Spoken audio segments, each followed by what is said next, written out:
안녕하세요. 믿을 수 없는 며느리의 만행으로 인해 집안이 풍비박산나고 뒤집어진 적이 있었습니다. 뒤통수를 맞았을 땐 정말로 일상생활이 안 될 정도로 충격적이었네요. 아무튼 파렴치한 며느리의 만행에 대해 털어놓을까 합니다. 이 사건이 시작된 건 아들의 충격적인 말 한마디 때문이었어요. 엄마, 그 미연이한테 남자가 있는 것 같아. 며느리한테 남자가? 무슨 말도 안 되는 소리라고 있어. 결혼한 지 얼마나 됐다고. 아들은 평소답지 않게 근심에 빠진 표정을 짓고 있었어요. 저희 집에 혼자 온 아들에게 술 냄새가 풀풀 풍기길래 처음에는 그 말이 술주정인 줄 알았습니다. 하지만 분위기가 예사롭지 않길래 제가 꼬치꼬치 물어봤어요. 왜? 뭐 며느리가 남자랑 연락이라도 하고 있어? 의심 가는 사람이 있어? 확실치는 않은데 느낌이 좀 그래. 아무래도 맞는 것 같아. 그러니까 미연이가 누굴 만난다는 건데? 그냥 내가 알아볼게. 말을 하다 말어. 네가 본 게 있으니까 의심을 한 거 아니야. 괜히 내가 예민한 거겠지. 신경 쓰지 마요. 괜한 말 꺼냈네. 그렇게 아들은 괜히 사람 마음 찝찝하게 수상한 말을 툭 던져놓고 다시 집에 돌아가겠다고 하더라고요. 그때부터 저는 혼자서 온갖 상상을 하며 며느리가 정말로 다른 남자를 만나고 있는 게 아닐지 의심하기 시작했어요. 워낙 착하고 예의 바르고 성실한 며느리였기 때문에 불륜을 저지르고 있다는 사실을 믿기 힘들었습니다. 오죽하면 제가 아들이 결혼할 때 며느리는 착하니까 너만 잘하면 된다고 아내한테 잘하라고 아들에게 신신당부를 했겠어요. 그 정도로 저는 며느리를 많이 아꼈고 예뻐했습니다. 그런 며느리에게 실망하고 싶지 않았고 아들이 혼자 착각하고 있는 거라고 믿고 싶었기 때문에 확실하게 알고 싶었어요. 그래서 아들을 만날 때마다 며느리 정말 만나는 남자가 있어? 하고 물어봤죠. 그럴 때마다 아들은 얼버무리더라고요. 그러더니 어느 날은 이런 말을 해주더라고요. 잠꼬대를 하는데 다른 남자 이름을 부르더라고. 그거야 뭐 그럴 수도 있는 거지. 잠꼬대로 신랑 이름만 부르라는 법이 있어? 그리고 왠지 모르게 벽이 있는 느낌이야. 같이 있는데 나 혼자서만 열심히 결혼 생활하고 있는 기분이라고. 나 주말에 미연이랑 제대로 데이트해본 것도 손에 꼽을 정도야. 그리고 장모님 장인어른이 일본에 사시잖아. 어쩔 때는 일본에 다녀오겠다고 혼자 주말에 집 비우더라니까? 같이 가자고 해도 싫대. 나한테 부담 주기 싫다고 하면서 굳이 혼자 가려고 하잖아. 장모님이 편찮으셔서 그건 그럴 수 있다 쳐. 하지만 횟수가 늘어나니까 정말로 처가 식구들을 보러 가는 게 맞나 싶더라고. 그리고 어쩔 땐 통화를 몰래 하더라고. 화장실에서 뭘 그렇게 속닥이면서 전화를 해대는지 어느 날은 내가 그 소리 들어보려고 새벽에 몰래 화장실 문에 귀를 갖다 댄 적도 있는데 뭐 어쩌고 저쩌고 보고 싶다 뭐 이런 얘기를 하더라고. 핸드폰에 암호를 걸어놔서 상대가 누군지도 몰라. 나도 이런 얘기 엄마한테 하고 싶지 않은데 하도 답답하니까 혼자서 너무 답답한데 어떻게 알아내야 할지 감도 안 잡혀. 평소에 속마음을 잘 얘기하지 않았던 아들이었기에 더 신경이 쓰이더라고요. 사춘기 이후로 이런 문제로 저에게 이야기하는 게 아마 처음이었을 거예요. 오죽하면 엄마한테 이런 얘기를 하나 싶어서 최대한 아들을 진정시키려고 했습니다. 그래, 네 마음 어떤지 잘 알아. 하지만 아직까지는 추측일 뿐이잖아. 그러니까 좀 더 지켜봐. 어쩌면 네가 오해하고 있는 걸 수도 있잖아. 정 안 되겠으면 대화를 좀 해봐. 엄마는 뭐 아는 거 없어? 우리 집에 자주 오잖아. 뭐 미연이랑 얘기하면서 뭐 수상한 점 없었어? 내가 뭐 며느리랑 깊은 얘기를 나누는 것도 아니고 며느리 속사정을 내가 어떻게 알겠어. 조만간 만나면 내가 살살 탈래가면 뭐 물어볼까? 아니야, 내가 알아서 할게. 엄마는 그냥 모른 척하고 있어줘. 그래, 괜히 긁어 부스럼 만들지 말고 아무 짓도 안 했는데 신랑이 의심하고 있다는 걸 알면 얼마나 기분이 나쁘겠어. 다른 사람은 몰라도 며느리는 절대 그럴 애가 아니지. 말은 그렇게 했지만 저도 속으로 불안한 마음이 들더라고요. 아니, 결혼한 지 1년도 되지 않은 푸릇푸릇한 신혼기간에 불륜이라뇨. 그건 말도 안 되는 일이죠. 혹시나 며느리가 불륜을 저지르면 제가 나서서 혼쭐을 내줄 생각이었어요. 하지만 늘 붙어 사는 아들도 증거를 제대로 잡지 못했는데 제가 나서서 할 수 있는 게 아무것도 없었습니다. 제발 아들의 착각이길 바라면서 애써 마음을 가라앉혔어요. 평소에 며느리와 정말 친하게 잘 지냈거든요. 요즘 젊은 애들은 부모한테 집 비밀번호도 가르쳐주지 않는다고 하던데 며느리는 너무나 거리낌 없이 어머님이 오시고 싶을 때 언제든지 오세요 하며 비밀번호까지 알려주더라고요. 물론 아들이 결혼할 때 제가 지원을 좀 해주긴 했어요. 하지만 그런 걸 고마워하지 않는 며느리들이 참 많잖아요. 저희 며느리는 무엇보다도 저에게 감사할 줄 안다는 게 정말 기특하더라고요. 아들 내외가 바빴고 그에 비해 저는 시간이 여유로운 편이었기 때문에 마트에서 장을 보면 양이 많은 것들을 반반씩 나눠 아들 집에 들러 냉장고에 넣고 온 적도 많았어요. 그럴 때마다 집은 항상 비워 있었죠. 그날도 제가 대형마트에 들러 수박을 샀는데 너무 커서 반을 잘라 아들 집 냉장고에 넣어줘야겠다 생각하고 아들 부부의 신혼집에 들렀습니다. 들어갔더니 평소답지 않게 집안이 마구 어질러져 있더라고요. 그래서 거실 바닥에 있는 옷들을 하나씩 주워다가 세탁기에 넣었어요. 빨래만 좀 해주고 집에 가려고 했죠. 세탁기에 넣기 전에 옷 주머니를 하나씩 확인하는데 며느리의 옷에서 종이 하나가 들어있어서 봤더니 웬 명함이 있더라고요. 회사 이름이 낯설었어요. 그냥 일하다가 만난 사람의 명함인가 보다 하고 따로 보관해 주려고 하는데 그 명함 뒷면에 이런 문구가 적혀 있었습니다. 내 첫 명함은 우리 여보에게. 명함에 왜 이런 게 적혀 있지? 하고 이상하다 싶더라고요. 적혀 있는 글씨를 아무리 곱씹어 봐도 수상한 거예요. 특히 여보라는 그 호칭이 너무 거슬렸습니다. 친한 사이끼리 명함을 주고받는다 쳐도 그런 호칭을 쓴다는 게 너무 이상하잖아요. 설마 아들 말대로 며느리에게 또 다른 남자가 있는 게 아닐까 싶어 심장이 빨리 뛰었습니다. 그리고 혹시 이 명함의 주인공이 며느리의 불륜 상대가 아닐까 하는 마음이 쉽게 진정되지 않았어요. 마치 알아서는 안 될 비밀을 혼자 알게 된 것 같은 기분이었죠. 왜 하필 내가 먼저 발견한 걸까? 원망스럽더라고요. 빨래를 돌리는 내내 명함을 쥐고 어떻게 해야 할까 고민했습니다. 결국 그 명함을 가지고 집에 돌아왔어요. 그걸 식탁 위에 올려놓자니 며느리가 깜짝 놀랄 것 같고 그걸 버리자니 또 나중에 증거가 될까 싶어서 제가 가지고 오기로 한 것이죠. 처음엔 어떻게 해야 할지 몰라 혼자 고민했어요. 그 와중에 며느리는 전화까지 했더라고요. 어머님, 빨래까지 해놓고 가시면 어떡해요. 제가 하려고 했는데. 너 바쁘잖니. 나야 뭐 한가한 사람이니까 하는 김에 대충 하고 온 거야. 앞으로는 청소나 빨래 안 해주셔도 돼요. 아들 집에 와서 편하게 있다 가셔야지 일만 하다 가시면 어떡해요.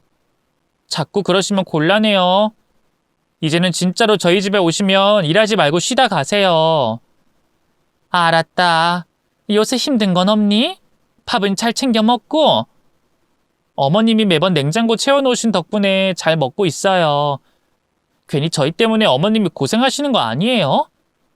아니야. 너희가 잘 살아주면 나야 더 이상 바랄 게 없지. 요즘 둘 사이는 좀 어때? 저요? 사이 아주 좋아요. 좋은 시부모님의 좋은 남편까지 주변에서 저더러 복받았다고 난리예요. 어머님이야말로 별일 없으세요? 한번 찾아뵈야 하는 건데. 나중에 한가할 때 한번 들려. 너무 무리하지 말고. 저번 주말에 일본 다녀왔다면서? 사돈 내외는 잘 계시니?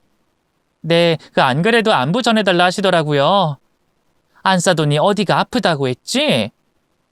관절이 좀 안 좋으신데 얼마 전에 전구 갈다가 넘어지셨거든요.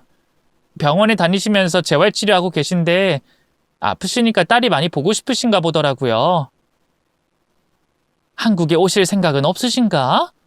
야, 아무래도 해외에서 병원 다니는 거는 좀 힘들지 않나. 저도 그게 나을 것 같아서 설득을 하는데 워낙 거기서 사는 게 익숙해지셔서 당분간은 계속 일본에 계실 것 같아요. 아유, 그래. 내가 한약 같은 거 지어다가 전달해 드리는 거 어떨까? 괜찮아요. 말씀만이라도 감사해요. 아유, 그래. 아무튼 일본 갈 땐 혼자 가지 말고 신랑 데리고 가. 사위가 가서 이것저것 도와드리는 게 낫지. 네, 그럴게요.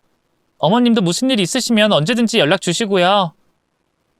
며느리에게 대놓고 너 혹시 요즘 바람 피우니 하고 물어보고 싶었지만 그 말을 차마 입 밖으로 내뱉을 수 없었습니다. 그 말을 꺼낸 순간 걷잡을 수 없을 정도로 일이 커져버릴 것 같았거든요. 아무튼 저는 혼자서 그 명함을 바라보며 끙끙 앓기만 하다가 결국 그 번호로 전화를 걸어보기로 했습니다. 전화를 걸어 뭐라고 물어봐야 할지 고민하다가 그냥 무작정 목소리나 들어보자 싶어 과감하게 번호를 눌렀어요. 신호음이 몇 번 울리는가 싶더니 웬 남자 목소리가 들리더라고요. 여보세요?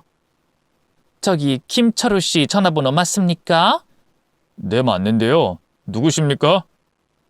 저는 미연이. 미연이요? 네, 미연이랑은 어떤 사이예요? 제가 미연이 남편인데 누구세요? 그 남자는 너무나 당연하게 자기가 며느리의 남편이라고 소개하더라고요. 저는 믿을 수가 없어서 다시 한번 물어봤어요. 진짜 미연이 남편이라고요? 네, 그런데요. 무슨 일로 전화하셨어요? 미연이랑 어떤 관계세요? 그게... 시어머니라고 소개를 해야 하나 말아야 하나 고민이 되더라고요. 만약 제 신분을 밝히게 된다면 분명 며느리 귀에 들어가게 돼 모든 게 폭로가 될 게 뻔했기 때문에 차마 저를 당당하게 소개할 수는 없었어요. 그렇게 말을 잇지 못한 채로 대충 얼버무리고 있을 때 그쪽에서 먼저 저에게 묻더라고요. 혹시 미연이 어머님 되십니까? 순간 당혹스러워서 아무 말도 하지 못하자 그쪽에서 맞죠? 미연이 어머님 맞으십니까? 하는 목소리가 또 들려오더라고요. 그래서 저도 모르게 엉겁결에 네, 맞습니다. 하고 대답해버렸어요. 그랬더니 그쪽에서 깜짝 놀라더라고요. 진짜 미연이 어머님이시라고요? 아이고, 처음 인사드립니다. 이게 대체 무슨 상황인가 싶었어요. 남편이라고 소개하면서 왜 안싸돈을 만난 적이 없었을까요? 모든 게 혼란스럽더라고요. 그쪽에서는 제가 며느리의 엄마라고 착각했고 그때부터 저를 예의 있게 대하더라고요. 그 남자는 대뜸 저에게 만나자고 제안하며 이런 말을 하더라고요. 만나서 설명드려도 될까요? 한번 만나고 싶었습니다. 그래요. 그럼 미연이한테는 아무 말도 하지 말아요. 네, 그럼요. 다 사정이 있으시겠죠. 이해합니다. 약속 장소와 시간까지 정하고 난 후 전화를 끊을 수 있었습니다. 모든 게 순식간에 이뤄졌네요. 그 남자는 저희 집과는 먼 지역에 살고 있더라고요. 혼란스러운 부분이 한두 가지가 아니었어요. 제 아들의 부인인 며느리가 왜 남의 남자의 아내가 돼 있으며 남편이라고 말하는 사람은 왜 저를 안싸돈으로 착각을 했는지, 왜 그 남자는 안싸돈을 만난 적조차 없는 건지, 그리고 왜 며느리는 여태껏 아무런 말도 없었던 것인지 모든 게 이상하고 복잡했습니다. 이 사실을 아들에게 말해볼까 싶다가도 괜히 바쁜 애한테 혼란만 줘봤자 일만 커지지 싶어서 일단 제 선에서 진실을 알아내기로 했습니다. 지금 생각해도 그때 참 용기가 있었네요. 어쨌든 저는 안싸돈으로 위장해 그 남자를 보러 갔습니다. 진짜 이래도 되는 건가 싶어 걱정이 됐지만 제 속에 있는 의심과 불안을 어떻게 해서든 해결하고 싶었습니다. 제 며느리의 남편이라고 주장하는 남자를 처음 마주했을 때 생각보다 너무 멀쩡한 사람이라 놀랐어요. 사실 정신적으로 이상이 있는 사람이 아닐까 의심하고 있었거든요. 그 남자는 저에게 미연이 어머님 되십니까? 하고 먼저 묻더라고요. 제가 조심스레 고개를 끄덕이자 그 남자는 대뜸 저에게 허리를 숙여 인사했습니다. 어머님, 처음 뵙겠습니다. 저는 미연이 남편입니다. 진작에 인사드렸어야 했는데 상황이 좋지 못해서 제가 어머님을 찾아뵙지 못했습니다. 혹시 미연이는 만나보셨어요? 우리 미연이랑은 언제 결혼했어요? 좀 됐습니다.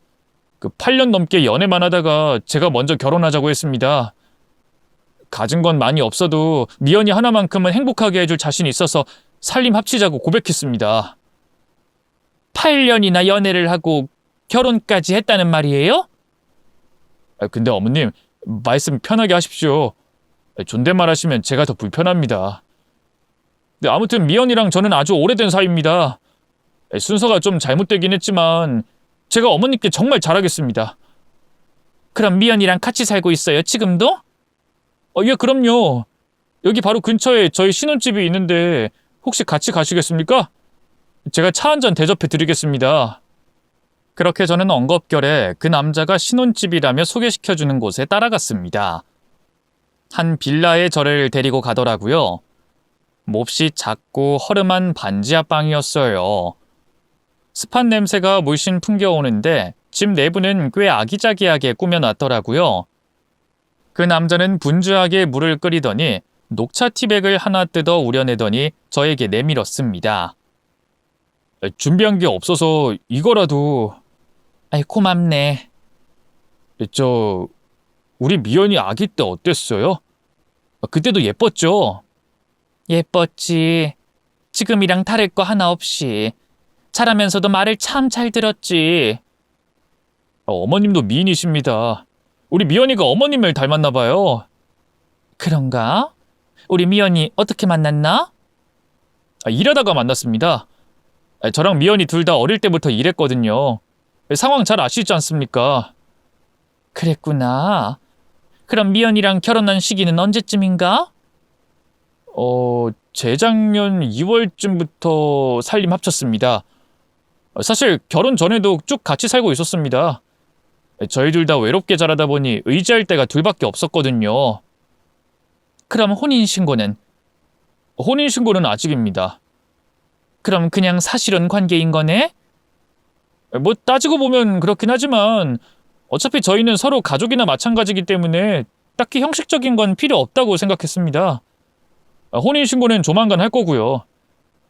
지금 미연이가 평일엔 바빠서 시간 낼 수 없거든요.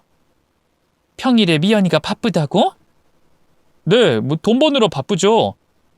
진짜 미연이가 자네를 남편으로 생각하는 게 맞아? 무슨 의미인지 모르겠습니다. 혹시 제가 사윗감으로서 마음에 안 드시는 겁니까? 그런 뜻이 아니고 나는 그저 궁금해서 묻는 거야. 아까부터 계속 질문만 하시는 것 같은데 저도 궁금한 거 물어봐도 됩니까? 물어보게. 그쪽은 누구세요? 미연이 엄마라니까? 미연이 어머니 아니잖아요. 남편의 표정이 순식간에 변하더라고요. 갑자기 돌변하는 남자의 모습에 저는 순간 움찔해서 어떻게 대답해야 할지 갈피를 잡지 못하고 있었어요. 작은 집에 단둘이 있다는 게 너무 무섭더라고요. 웃을 땐 몰랐는데 정색을 하는 얼굴을 보니 살벌함이 느껴졌어요. 이걸 어떻게 넘겨야 하나 싶어 대충 둘러댔습니다. 나는 그게 미연이 엄마가 맞긴 한데... 처음엔 설마 했어요. 진짜 미연이 어머님이 전화를 주셨나 했는데 만나자마자 아닌 걸 눈치챘어요. 미연이한테 들은 어머니의 모습은 그쪽 모습과는 완전히 달랐거든. 그래도 무슨 의도가 있길래 미연이를 들먹이며 나를 찾아왔나 싶어서 한번 지켜본 거예요. 들어보니 미연이를 좀 알고 있는 것 같기도 하고 아닌 것 같기도 한데 그쪽은 대체 미연이랑 어떤 사이예요? 친모가 아닌 건 확실한 것 같고 뭐 가족이라도 됩니까? 그리고 아까 말 실수하셨던데 미연이 어린 시절을 어떻게 합니까? 미연인 부모님 없이 자랐어요. 고아로 자랐다고요. 가만 보니 저에 대해서 대놓고 조사를 하려고 오신 것 같은데 대체 누구냐고요? 그게 나는 그저... 경찰 부릅니까? 남의 집에 함부로 들어와서 사생활 묻는 거 이거 범죄인 거 압니까?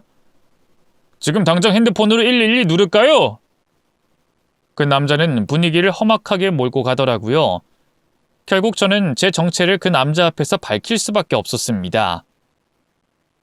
사실 미연이 우리 며느리예요. 내가 미연이 시어머니라고. 그 남자는 믿을 수 없다는 듯이 놀란 눈으로 저를 바라보더라고요. 그러더니 한 번 더 물었어요. 뭐라고요?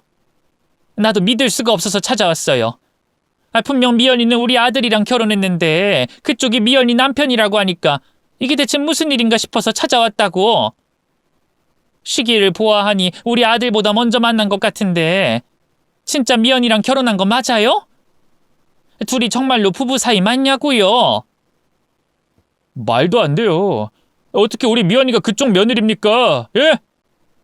내 아내가 왜 누군가의 며느리냐고요? 우리 며느리 맞아요. 결혼식까지 올렸다고요. 나도 이 상황이 말이 안 된다고 생각해요. 증거 있습니까? 우리 미연이랑 아는 사이 맞아요? 도저히 못 믿겠습니다. 저는 핸드폰을 꺼내 우리 아들의 결혼 사진을 그 남자에게 보여줬어요. 그 사진을 본 남자는 믿을 수 없다는 듯 확대해서 보더라고요. 그리고 황당했는지 말없이 가만히 있었어요. 그러더니 조용히 일어나 작은 방문을 열며 저보고 와보라는 손짓을 하더라고요. 조심스레 그 방문 앞까지 갔어요. 그 안에를 들여다봤더니 글쎄 영락없는 신혼집 침실인 거예요. 그 안에는 큰 액자가 걸려 있었는데 그 사진 속에는 제 며느리가 웨딩드레스를 입고 그 남자에게 팔짱을 낀 채로 웃고 있었습니다. 그리고 작은 액자들이 탁자 위에 세워져 있었는데 그것들 또한 제 며느리가 담겨 있었어요. 지금보단 훨씬 어린 시절로 보이는 사진들이 가득하더라고요.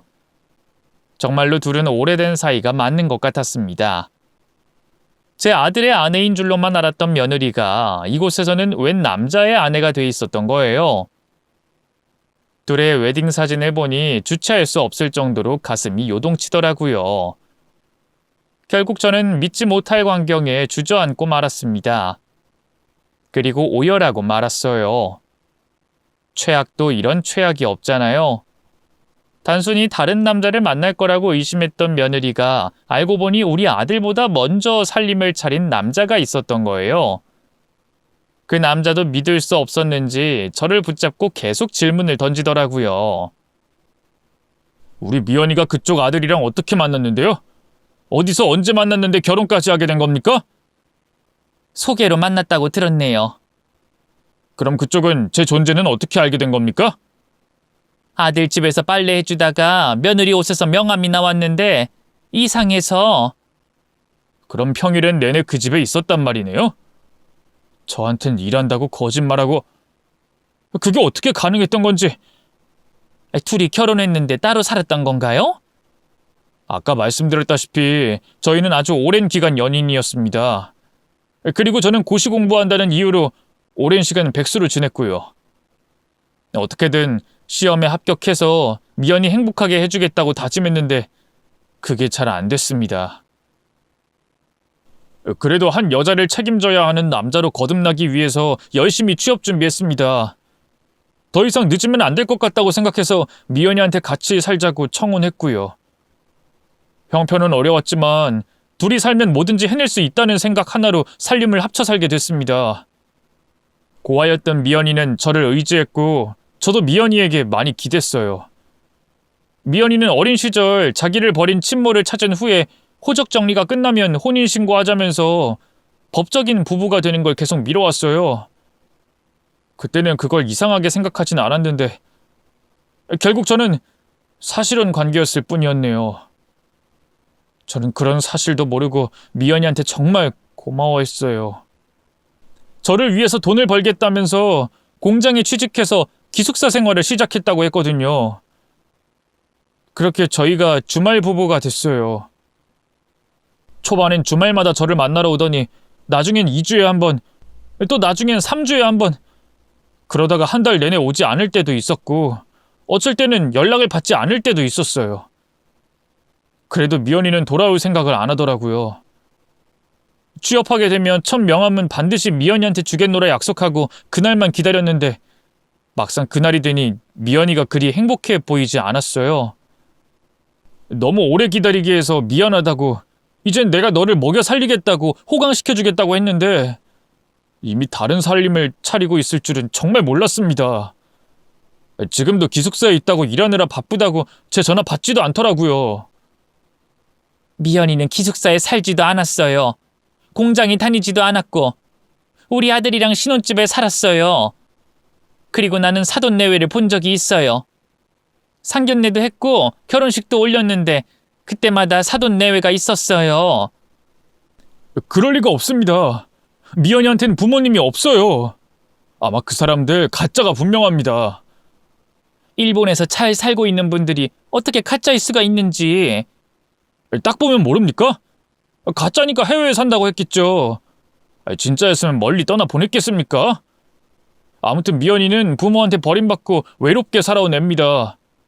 부모를 원망하면 원망했지 친하게 지낼 사람이 아니라니까요. 그럼 미연이가 저희 집안을 상대로 거짓말을 했다는 거예요? 평일에는 그쪽 집에, 주말엔 이곳에 머물면서 양쪽에다가 거짓말을 한 겁니다. 결국엔 주말조차 이곳에 오지 않았지만요. 미연이 거짓말 하나로 이 모든 게 가능했던 겁니다. 다른 건 몰라도 저는 이유가 궁금합니다. 다른 남자한테 거짓말까지 해가면서 새롭게 시작하고 싶은 만큼 내가 싫어진 건지 아니면 내가 부족한 게 있었는지 대체 뭐가 문제였는지 알고 싶습니다. 안 그래도 미연이랑 연락도 잘 되지 않아서 답답해 미칠 지경이었어요. 무슨 사정이 있겠지. 일하느라 바빠서 그런 거겠지. 남편 먹여 살리느라 참 고생이 많다 생각하면서 미연이한테 미안하고 고맙다는 생각만 하고 살았는데 어떻게 이런 짓을 벌일 수가 있습니까? 어떻게 미연이 한 명이 양쪽 식구 모두를 속일 수가 있냐고요. 끝내 그 남자는 눈물을 흘리고 말았습니다. 저도 너무 당황스럽고 혼란스러운 상황이었지만 그쪽도 만만치 않은 것 같더라고요. 사기꾼이 얼굴에 나 사기꾼이요 써붙이고 다니는 건 아니지만 그래도 며느리는 절대로 그럴 사람이 아니라고 생각했어요. 무엇보다 제 아들을 속이고 저희 집에 시집을 와놓고 뻔뻔하게 두 집 살림을 하고 있었다는 게 너무 화가 나더라고요. 결국 저는 그 집에서 나와 당장 며느리를 찾아갔습니다. 전화를 걸어보니 집에 혼자 있다고 하더라고요. 문을 박차고 열고 들어가자 며느리가 깜짝 놀라며 묻더라고요. 어머님, 이 시간에 어쩐 일이세요? 왜 이렇게 급하게 들어오세요? 누가 쫓아오나요? 너 진짜로 두 집 살림하고 있었어? 네? 갑자기 그게 무슨 말씀이세요? 묻잖아. 두 집 살림하고 있었냐고. 아니요, 그럴 리가요. 끝까지 팔 빼 말 생각이다 이거지? 내가 지금 누굴 만나고 온 줄 알아? 네 남편 만나고 왔어. 제 남편이요? 그 사람 지금 일하고 있잖아요. 그 남편 말고 다른 남편. 너 남편 둘이라며. 심지어 그 놈이랑은 더 오래된 사이라며. 무슨 황당한 말씀을...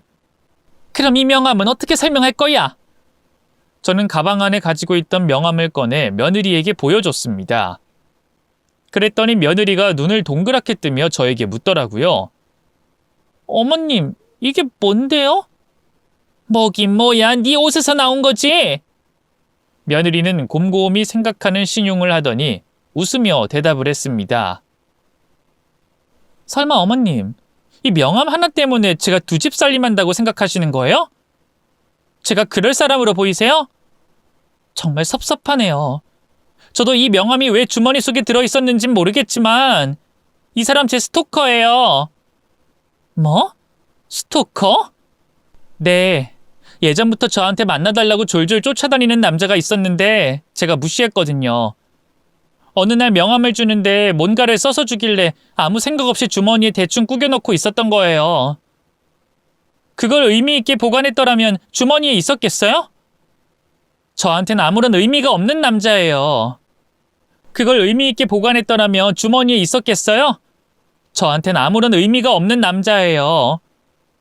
남편한테 오해받을까봐 말도 못하고 그냥 저 혼자 해결하려고 했던 거고요. 어머님은 신경 쓰지 않으셔도 돼요. 심력 끼쳐드려서 너무 죄송해요. 전화해봤더니 네 남편이라고 하던데 당연히 그러게 말하겠죠. 그 남자 제정신 아니라니까요? 정신병자 말을 믿으세요? 제가 볼 땐 그 남자 상태가 심각해요. 그놈이 미친 사람이다 이거야? 너는 잘못한 거 하나도 없어? 확실해? 어머님, 전 지금껏 살면서 단 한 번도 부끄러운 짓 한 적 없어요. 제가 미쳤다고 다른 남자를 만났겠어요? 지금 완벽한 남편이랑 행복하게 잘 살고 있는데 제가 왜 딴짓을 하겠어요? 그래도 나는 네가 솔직하게 얘기해 줄 거라 믿었는데 끝까지 거짓말 하는구나. 그럴 줄 알고 손님 한 명 초대했다. 결국 저는 현관문을 열어 그 남자에게 들어오라고 했습니다. 남자의 얼굴을 본 며느리는 기겁을 하더니 뒷걸음질을 치더라고요. 그 남자는 화가 잔뜩 난 듯 며느리를 노려봤습니다. 며느리는 끝까지 거짓말을 하더라고요. 사실은 사촌지간이라고 하더니 나중엔 잠깐 만났던 남자라고 하더니 나중에는 돈이 엮인 사이라며 일부러 피해 다녔다고 둘러대더라고요. 거짓말이 늘어날수록 그 남자는 며느리에게 실망했는지 눈시울을 붉히더니 결국 이런 말을 하더라고요. 미연아, 차라리 솔직하게 얘기를 해. 나 지금 제정신 아니거든? 지금 이 감정 상태로 어떤 짓을 저지를지 몰라. 더 험한 꼴 보고 싶어? 스토커? 사촌지간? 지금 내 앞에서 그렇게 둘러대면 일이 해결될 수 있을 거라 생각하냐? 너 시어머니라는 사람한테 네가 살아온 인생 전부 다 얘기했어. 그리고 우리 신혼집도 구경시켜드렸어. 결혼사진 2번 찍을 동안 양심의 가책도 못 느꼈냐? 내가 너를 위해 어떻게 살았는데, 너 하나 호강시켜주겠다는 목표 하나로 살았는데 너는 어떻게 나한테 그럴 수가 있어? 차라리 잘못했다고 빌어. 왜 그랬는지 말을 좀 해달라고. 거짓말 좀 그만하고 진실을 말해달라고. 뭐 아니면 다 같이 경찰서 갈까? 거기 가서 누가 옳고 그른지 한번 따져볼래? 혼인 빙자가 얼마나 죄질이 나쁜 건지 몸소 한번 체험해 볼래? 지금 당장 또 다른 남편한테 연락해볼까? 궁지에 몰린 며느리는 결국 주저앉고 말았고 그 자리에서 통곡을 하더라고요. 뭐가 그렇게 서러운지 1시간 내내 울기만 했어요. 그러더니 대뜸 제 바짓가랑이를 잡더니 변명을 하기 시작하더라고요. 지긋지긋한 가난에서 벗어나고 싶었어요. 저 사람이랑 함께라면 절대로 벗어날 수 없었어요. 저는 행복하고 싶었을 뿐이에요. 그걸 지금 변명이라고 하니? 너 혼자 좋자고 집안에 사기를 쳐도 된다는 말이야? 저 남잔 제가 알아서 정리하려고 했어요. 워낙 오래된 사이고 저를 위해서 많은 걸 희생한 남자라서 한순간에 단칼에 잘라낼 수가 없었어요. 그냥 서서히 멀어질 생각하고 있었죠. 지금도 제 마음속엔 한 남자밖에 없어요. 저 시집와서 최선 다했던 거 어머님이 제일 잘 아시잖아요. 정말 저 남자한테는 조만간 말하려고 했어요. 정말이에요. 무서워서 말을 못한 것뿐이라고요. 배신하면 지옥 끝까지 쫓아오겠다고 했거든요. 저 사람 정말로 집착이 심한 사람이었어요. 저 인간이랑 함께하면서 행복한 적이 단 한순간도 없었어요. 사돈이라 믿었던 사람들 전부 가짜였다는 게 사실이야? 일본 유학 출신이라는 것도 거짓말이고 직업도 다 만들어낸 거였네? 그게 어쩔 수가 없었어요. 고아 출신의 핏줄도 불분명한 여자를 어느 집에서 며느리로 반갑게 맞아주겠어요. 그럼 내가 만났던 사람들은 대체 누구야? 대역 아르바이트였습니다. 그럼 결혼식 때 불렀던 친척, 지인들 모두 가짜였다는 말이야? 그 사람들도 전부 대역이었어? 네, 죄송합니다. 그러니까 너는 하나부터 열까지 전부 거짓말이었던 거네? 우리한테 진심인 적이 있기나 했어? 남편을 사랑하는 마음 하나만큼은 진심이었어요. 그래서 거짓말할 수밖에 없었어요. 놓치고 싶지 않은 사람이었고 평생 함께하고 싶은 마음에 저도 모르게 거짓말을 해버리고 말았어요. 애초에 솔직하게 털어놨어야 했는데 때는 이미 늦었고 거짓말은 점점 커져가서 저 혼자 감당할 수 없을 정도가 됐어요. 애써 태어난 척하긴 했지만 저도 많이 무서웠고 두려웠어요. 들킬까봐 매일 잠도 못 자고 전전긍긍하며 불면증에 시달렸어요. 이런 삶 저도 원치 않았습니다. 하지만 행복한 신혼생활이 너무 좋아서 그 꿈에서 깨어나고 싶지 않았어요. 욕심인 거 알지만 저도 행복하게 살아보고 싶었어요. 그뿐입니다. 며느리는 울면서 저에게 하소연했지만 그것 또한 연기하는 것처럼 보였어요. 이제는 며느리를 도저히 믿을 수가 없겠더라고요. 모든 게 가짜였다는 게 너무 소름 끼쳤고 무서울 지경이었습니다. 같이 있던 며느리의 또 다른 남편은 길게 한숨을 쉬더니 며느리에게 소리를 지르더라고요. 너는 지금 이 순간까지 이 집안에 쫓겨나지 않으려고 노력 중이네. 난 안중에도 없냐? 나한테 변명할 생각은 안 해? 나는 뭐 지나가는 행인이야? 너한테 난 도대체 뭐였냐고. 나랑 살았던 게 지긋지긋해? 내가 집착이 심해? 행복한 적이 단 한순간도 없었다고? 네가 나한테 그런 말 하면 안 되지. 내가 널 위해서 어떤 짓까지 했는데? 며느리도 질세라 그 남자에게 소리를 지르더라고요. 네가 나한테 해준 게 뭐가 있는데? 말 그대로야. 나는 너랑 함께하면서 단 한순간도 행복한 적 없었고 헤어질 생각만 했어. 우린 끝났어. 애초부터 잘 될 사이도 아니었다고. 그럼 결혼은 왜 했는데? 너가 하자며. 결혼하면 호강시켜 주겠다며.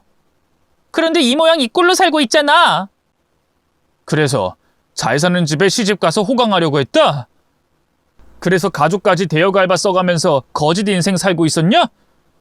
이게 네가 원하는 인생이야?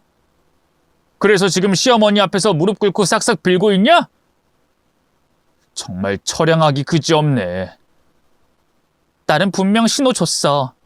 연락도 안 받고 주말에 못 간다고 하면 알아서 알아들었어야지. 눈치 없이 전화는 왜 해?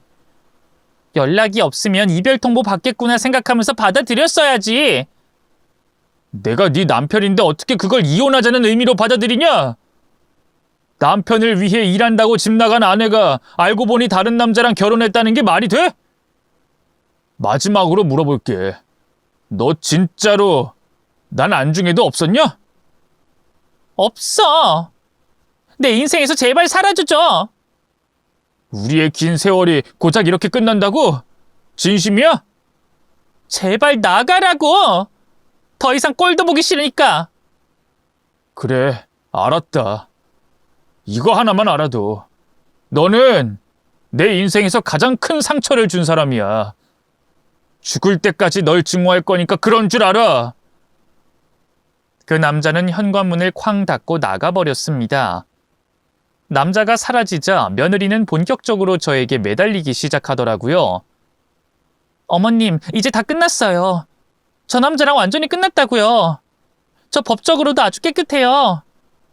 한 번만 용서해 주신다면 저 정말로 앞으로 최선을 다해서 잘할게요. 거짓말했던 건 제가 평생 사죄하면서 살게요. 그러니까 제발 저 버리지만 말아주세요. 평생 외롭게 살았어요. 부모 없이 보육원에서 자랐고 가족이 뭔지도 잘 몰라요. 평생 가족의 품을 그리워하며 살았어요. 어머님 만나고 비로소 가족이 뭔지 깨닫게 됐는데 이렇게 헤어질 순 없어요. 남편한테는 제가 잘 설명할게요. 상처 안 받게 제가 잘할 테니까 어머님이 저 한 번만 용서해 주시면 안 될까요? 너 같은 걸 며느리라고 받아준 게 잘못이었지. 장난을 칠 게 따로 있지. 부모까지 속여가며 시집을 와? 너는 이게 용서가 된다고 생각해? 너 같은 건 평생 벌 받으면서 살아야 돼. 죄송합니다. 죽을 죄를 지었어요. 죄송이고 뭐고 필요 없다. 꼴도 보기 싫으니까 당장 여기서 짐 싸. 그리고 우리 아들한테서 당장 떨어져. 어머님, 진짜 이러지 마세요. 당장 짐 안 싸? 내가 네 머리채 잡은 채로 경찰서 갈까? 나도 이대로는 못 참아. 내가 널 고소하든 신고하든 소송하든 제대로 벌받게 해줄 테니까 각오해. 감히 나를 무시해? 너도 어디 한번 당해봐. 화가 나서 며느리를 억지로 일으켜 세웠더니 며느리가 가방에서 무언가를 꺼내더라고요. 까만 사진 같은 거였는데 자세히 보니 초음파 사진이었습니다. 며느리는 울면서 이렇게 말했어요. 저 임신했다고요. 뭐라고? 임신이요. 사주래요. 어머님이 할머니가 되셨다고요. 말도 안 되는 소리 하지 마. 산부인과 같이 가실래요? 초음파한 거 직접 보셔야 믿어주시겠어요? 저도 얼마 전에 알았어요. 그래서 뭐 나더러 기뻐하라는 소리니? 그리고 누구 자식인지 어떻게 알아? 두 집 살림한 주제? 확실해요. 어머님 손주 맞아요. 아까도 말씀드렸잖아요. 저는 한 사람만 마음에 품고 있었다고요. 아이고 내 팔자. 어떻게 이럴 수가 있어? 예전 같았으면 축복과도 같은 소식이었을 텐데 그날은 재앙과 다름없었습니다. 모든 걸 숨기고 거짓 인생을 살고 있었던 며느리를 내쫓으려고 하자마자 임신 소식을 알게 된 저는 순간 머리가 어지러워서 서 있을 힘조차 없었고 잠시 이성을 잃었습니다. 그 사이 저희 아들이 집에 돌아왔고 제가 다시 눈을 떴을 땐 병원이었어요. 깨어나자마자 아들에게 모든 사실을 털어놨습니다. 며느리의 끔찍한 만행부터 시작해서 또 다른 남편을 만난 이야기, 그리고 며느리가 임신을 했다는 이야기까지 아들은 최대한 이성을 유지하려고 노력했지만 결국엔 닭똥 같은 눈물을 뚝뚝 흘리더라고요. 그 모습을 보고 저도 같이 통곡했습니다. 모든 일이 꼬여버린 저희 집안은 그야말로 풍비박산이 났어요. 며느리가 아이를 낳겠다는 선언을 하게 된 이후로 머리가 더 복잡해졌습니다. 며느리는 아이를 내세우며 저희 집안 며느리가 되는 걸 유지하고 싶었던 모양이었어요. 하지만 파렴치한 짓을 저지른 며느리를 더 이상 가족으로 생각하고 싶지도 않았죠. 결국 제 아들은 며느리와 갈라서기로 결심했고 뱃속의 아이에 대해서는 이렇게 전달했습니다. 아이를 낳고 싶으면 낳아라. 하지만 우리 핏줄임을 우리가 확인할 수 있게 해달라.